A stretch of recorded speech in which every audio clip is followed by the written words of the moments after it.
Hey guys, welcome back to our channel. Alekhya Abraham. Today we are going to explain why dashcam is very important for our cars and what dashcam we personally chose in a car, what specification we looked, and some other basic tips for you, and complete installation about dashcam. So stay tuned.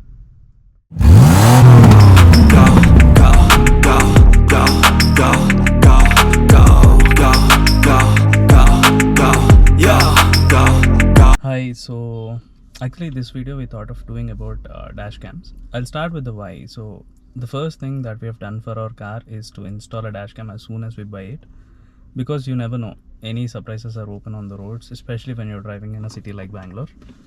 So, and it can come from any direction. So when we thought of buying a dash cam, the first thing that is there in my mind is to have a dual dash cam, which means it covers both front and back directions. And with that, second requirement, I don't want it to maintain two different dash cams, front one and back one, and then maintain two different applications with two memory cards is a lot of a problem. So I was looking for a universal control, I would say. One application which works for both the dash cams, one memory card which works for both the dash cams. So primarily, yeah, this is the second requirement. Coming to the third one, I'm very clear. I don't want a 4K because I already have a stock GoPro which I'll use for all of my road trips, video footage, etc. So I'm not going to use the video footage from my dash cam for my YouTube channel. So I was clear on that note. So all I need is a good dash cam which could collect the details of number plates and especially both day and night times. So that's why if the image quality is good enough for that purpose, I am good with 2.7K. I don't want a 4K. And so I think primarily these are the three requirements which I've started looking for products in the market. And then look what I found. This is 70 mi dual dash cam, so which turned out to be decent in performance, just the way I needed it. Yes. Another one I forgot saying is the GPS tracking of it, which is very important because it keeps a track of where you're going and the speed that you're using at that point in time, the longitude, a little bit of details around GPS, stuff like that. So even that is kind of a 4.5 requirement. It's not a deal breaker, but it's good to have. So that was the criteria in mind, and luckily 70mi provided all of these for me. And shortly you'll see, I'll show you how the footage looks both in day and night and how the application works, how the installation looks like. So I've covered all of this in the video, so stay tuned, watch until the end to find out all the details about this dash cam. So first let's look at the installation of it. The box contains two cameras along with a small screw and the wiring required for it. Remember, the hard wire is not available, which is specifically for the parking purposes. So the first thing that we've done is taken the front camera, mounted it on the side which is not disturbing the driver's view, and the wires have been drawn through the A pillars in a way which is not visible. And to have a clean look, we've just removed that rubber panel around the door, and the wiring is coming through that panel. Basically it is a do-it-yourself product, so you need not go for a warehousing shop to get it installed. Basically you can do it yourself just by looking at this video.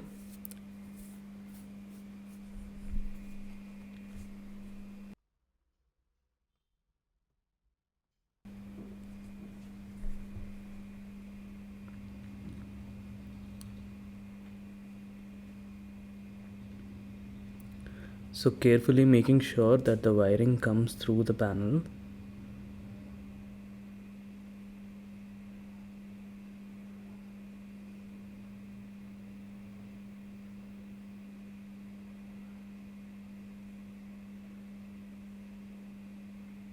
You can tuck all the wire underneath that rubber clamp.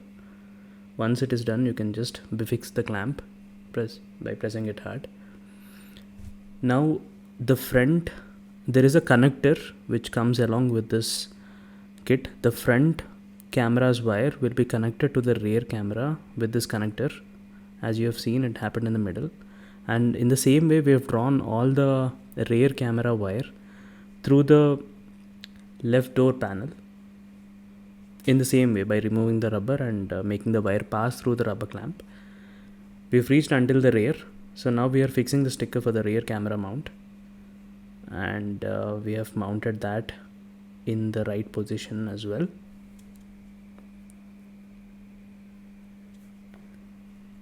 So once the wire is drawn throughout the clamp, you can just fix the rubber clamp back again.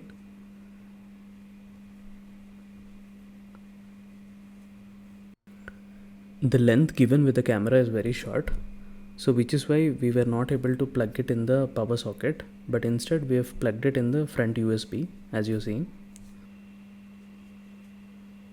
So now let's look at how the working will happen. The complete wiring installation, everything has been done, so we're just adjusting the angles and checking the connectivity between both the dash cams. So this is the switched view. Now you're seeing the rear cam. Yeah, it looks fine.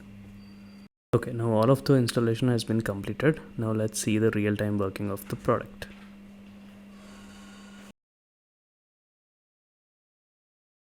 Dashcam has a screen, and which is kind of a unique feature, so it can be advantageous to some people. You can slot in the SD card from here sideways, and there are two wires, because one connecting the rear dash cam, which is connected to this, which acts like a universal hub which controls the application and memory, and another is for a charging wire which is slotted in Harrier's power slot. I'll show you in detail where we have connected it, etc. So just a little blurb about this dash cam. You have minimal functions for start buttons. Recording emergency video. Now this feature is a 1-minute emergency recording video. It has some inbuilt sensor inside it, so whenever the car experiences a shake or a little turbulence, it automatically switches to the emergency mode and then captures a 1-minute video. Again, it's a feature. And one more interesting thing about this is it has a built-in ADAS system.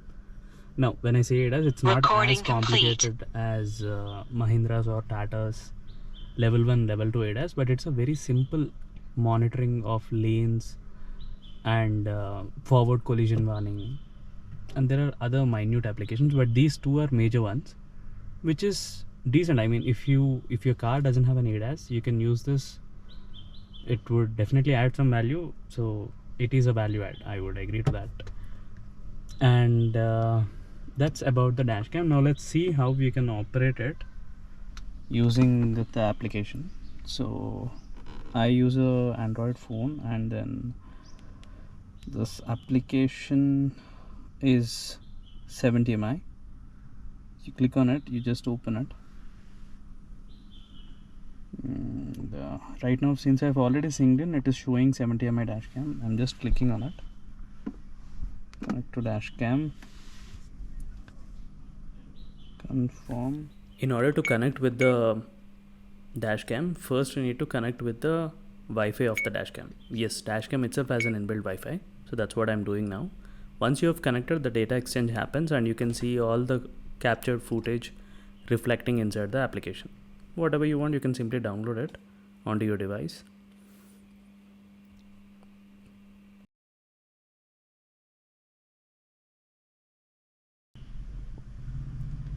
So this is how you can connect the dashcam with your phone to have, once your connection is established, it shows a real-time footage. You can also click on album.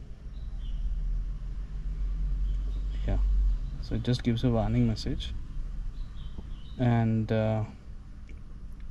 you can just have a look at all the videos that it has captured. So it is also clearly labeled as front video and then rear video, so you can switch and see both of these. Wow, I mean, the quality is pretty good. This is the rear cam. Back. Yeah, I mean, pretty decent. I mean, very happy. When it comes to day, I think you can't point a finger at its quality or anything. It does its job perfectly. Right now, let's see the front cam. It's even more. this will be even more clear. So yeah, this is the front cam. Now you're seeing the front view camera. This is when the vehicle is stopped. This is the front view camera when the vehicle is moving. This is the night view of the front camera. If you observe closely, you can observe a little bit of glare in the picture. That's happening because of the reflections. There is a separate add-on which you can buy on Amazon. I'll leave the link in the description. This is the rear camera footage in the daytime. It is good enough to read the number plate details and stuff like that. So it does the job. This is the rear camera footage in the night time. So only thing is I've mounted the camera too close to the parking light, so whenever I brake you'll see a color interference like that. So that's all about the installation and the performance of the camera. One word verdict is that it is worth it. It is doing the job kind of flawlessly, I would say. So pretty happy with the product. I'm leaving all the necessary links in the description, so you can go ahead and purchase from the same links. So that's it in this video. We'll meet again in another video another day. Until then, signing off. Alekia. Abraham. Nobody